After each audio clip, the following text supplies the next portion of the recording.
the way that I dealt with fears to sort of hurl myself at things that scared me.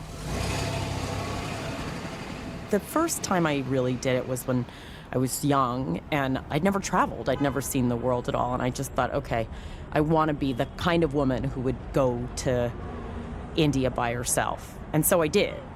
And I was really scared, but I wanted to be the kind of person who would do that. So I just thought, well, I'll start doing things like that, and then maybe I'll be that kind of person. That ability to leap headfirst into the unknown helped shape Ariel into a fearless and intrepid journalist. The kind of person who wouldn't think twice about traveling halfway across the globe in pursuit of a good story. And it earned her the respect of her peers. First at New York Magazine, and then at The New Yorker. But a few years ago, in her late 30s, Ariel Levy embarked on an entirely new pursuit: motherhood. What happened was that I got pregnant, and I was thrilled. And I just thought, this is the most exciting thing in the world. I mean, I would just go to sleep every night and be like, I have a baby in me.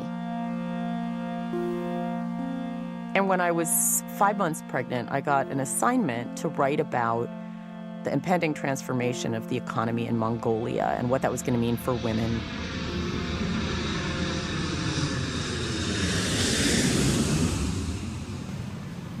My doctor told me it was fine to fly up until the 3rd trimester.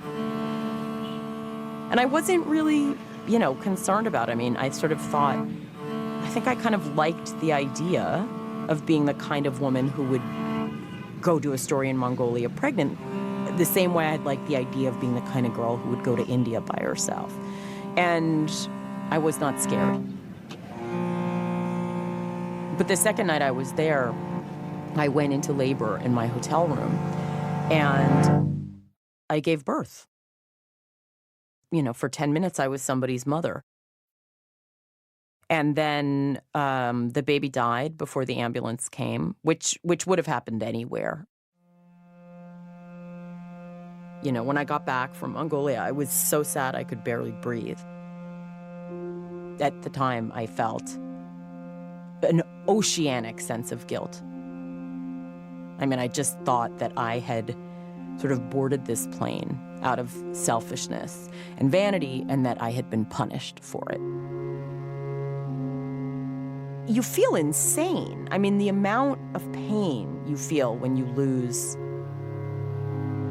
I don't know what else to call it, a baby. I mean, I think there's this idea it's just a miscarriage. And I mean, I think I have a particularly dramatic story because I had a living person come out of my body who I was with for 10 minutes while he was alive and moving. I mean, there's no one who can tell me that that was just a miscarriage and it's not a big deal. When you see your baby moving in your hand, that's a big deal. You feel like you're overreacting. You feel like, am I insane? Like, is it inappropriate in some way that I have this level of anguish?